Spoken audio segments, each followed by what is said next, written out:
Well, we all thought that DC had a rocky start to its all new shared universe, and then this happened.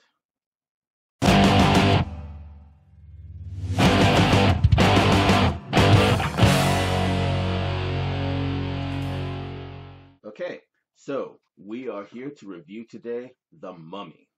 The Mummy is the new Universal Studios film that begins the Universal Dark Universe, uh, shared universe, and oh boy, are they off to a rocky start. So, The Mummy is directed by Alex Kurtzman. It was written by a guy named David Keop. It is an action, horror, comedy remake sequel. It is all of those things and none of them well. The setting, as I said before, it is the Universal Studios Dark Universe, which is essentially it takes the idea that all of the Universal monster movies, well, the remake series, are all taking place in the same universe, and it's pretty clear that what they're going for is an extraordinary gentleman, petty dreadful kind of Dark Avengers thing, and they've got their work cut out for them. Uh, yeah. Let's see. We've got the characters. Well, Tom Cruise plays essentially a third-rate Nathan Drake. He's a fast-talking military scout who essentially spends his entire career going AWOL without getting caught while he treasure hunts for profit. He's apparently been doing this for the entire war. I'm not sure which war it is. Um, because he's in Iraq and the U.S. military isn't still in Iraq, not in the numbers that they show in this film. And he is apparently doing this with impunity. No one's catching him, even though he appears to be suspected. So Annabelle Wallace plays the requisite science lady, the person who knows all of the history that's happening, or the history that happened to create the situation where there's a mummy walking around, because that happened in history.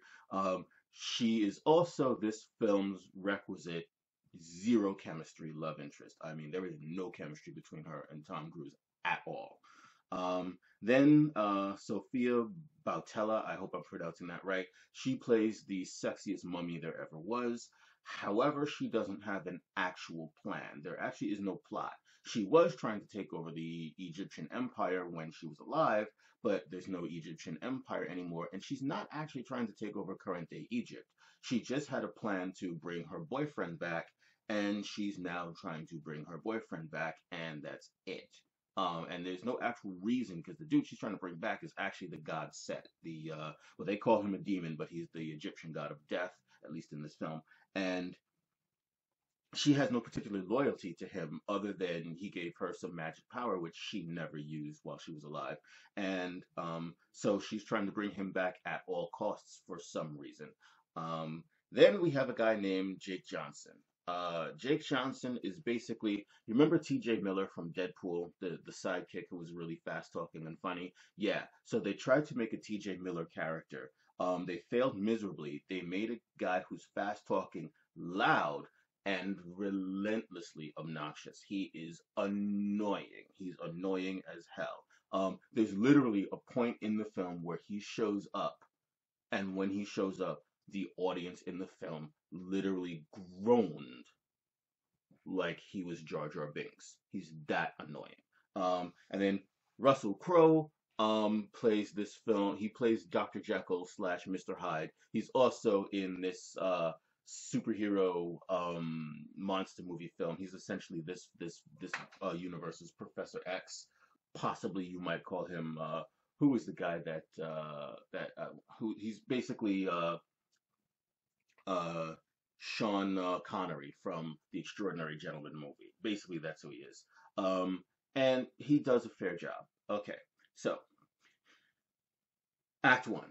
Act One begins with a prologue in which Russell Crowe, in voiceover, tells us the story of the Egyptian bad girl Amenet, who is basically the original mummy's Imhotep slash the origin of Hawk Girl from Arrow and the Flash TV show. Basically, her origin is a mixed mash of that, and basically, she is granted great power to take over Egypt, and then uses nothing but non-magical means to try to take over Egypt. She's even captured and imprisoned like she's a magical being. During her capture and imprisonment, she also uses none of her magical abilities, at which point she's mummified alive. Now, if you know how mummies are made, that's impossible because when you make a mummy, you essentially pickle the body after you remove all of the internal organs and pull the brain out with hooks through the nose. How they did that to her while she's still alive, I do not know, but that's what they did. Um, and then we jump to modern day Iraq, in which two idiots played by Tom Cruise and Jake Johnson, and they are idiots. They are annoying as hell. They find an Egyptian sinkhole in Iraq. There's an explanation for it, but it's basically I think they just didn't get permission to film in Egypt. I'm not sure. So Act Two is a jumble of film genres and ripping off everything from American Werewolf in London to World War Z. All of the plot elements that are given away in the trailer happen pretty much one after another. And then the film makes no attempt whatsoever to integrate all of the various film genres that it's attempting into one um, workable stew. It instead seems to throw all of the genres at you rapid fire. Here's some comedy, here's some action, here's a little bit of scary, here's a little bit of suspense, here's another jump scare, here's some more comedy, here's someone being obnoxious, here's Tom Cruise being really, really charming, and then here's a love interest with absolutely no chemistry whatsoever. It throws it all on the screen at you and seems to expect you to make sense of it in your own mind almost by self-defense. In order to keep your sanity, you're going to have to figure this out because we couldn't. And that's pretty much how the entire film progresses at that point. And then the ending. The ending is obvious. I won't spoil it, but if you actually look at the press material that accompanied this poster and you understand that this is the beginning of a franchise, you will figure out exactly how the film ends, and there are no surprises whatsoever. Um, Other than the fact that the way what happens doesn't make sense. Suffice to say, it involves someone getting magical powers when that someone should have been dead, and the magic being should have come into, well, resurrecting the god of Set is not going to give someone else magic powers. It's going to resurrect the god of Set.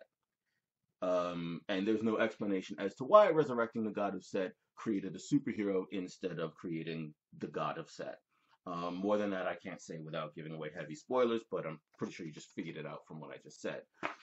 Okay, in conclusion, the upside of this film. Some parts are genuinely scary or more creepy than actually scary.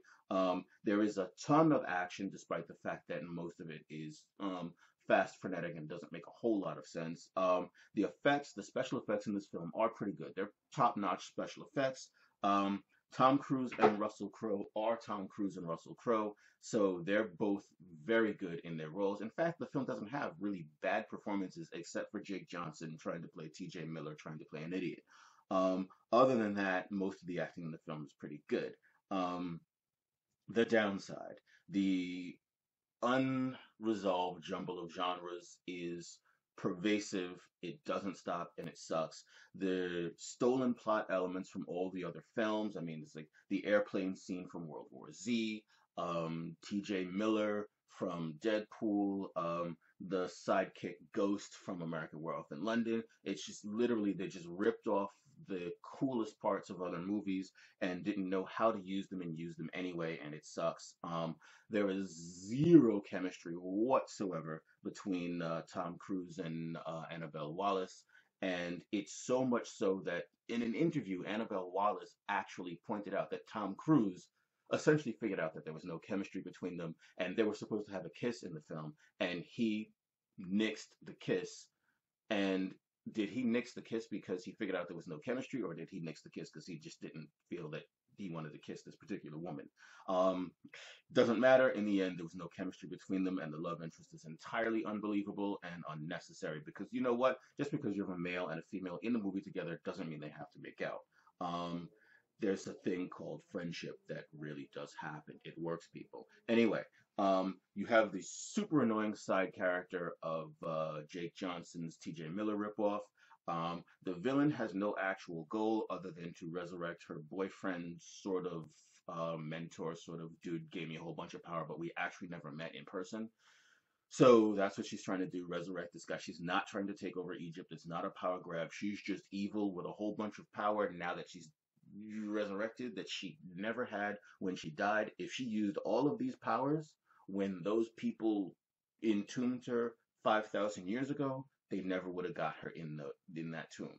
And she supposedly had all of those powers back then. She just didn't use them because it would have, derailed the plot of this film. Um, the film is incredibly poorly researched. They don't know what a mummy is. They seem to think that a mummy is just a person with a bunch of bandages on. And that's ridiculous. It has inconsistent mythology. The internal logic of the film, the way magic and powers work in this film, is inconsistent from scene to scene. The middle of the film actually tried to put me to sleep a few times with how boring it sometimes got. However, the action scenes are accompanied by insanely loud audio effects, which kept waking me up. I'm not sure whether that was a good thing or a bad thing. At least I didn't miss any of this so that I could give you an actual review without guessing. But yeah, I would rather have slept through this thing. My final score for this film, I was gonna give it 2 stars, but I don't think 2 stars is low enough. It's gonna go 1 star. It's not actually a 0 star film because, as I said, Tom Cruise is Tom Cruise, even when he's being annoying, and Russell Crowe is Russell Crowe, even when he has multiple personality disorder. So ultimately, 1 star for The Mummy. If you don't have to see it, don't. But if you get to see it for free, and you can see it with a bunch of friends and hopefully a lot of alcohol or a drinking game or two, maybe watch it then. But other than that, stay away. I watched it so you don't have to. So if you like this review, hit the like button. If you really like this review, hit the subscribe button. If you really, really like this review, hit the share button. And I'm Ed Bo. This is Ed Reviews. Thanks for watching.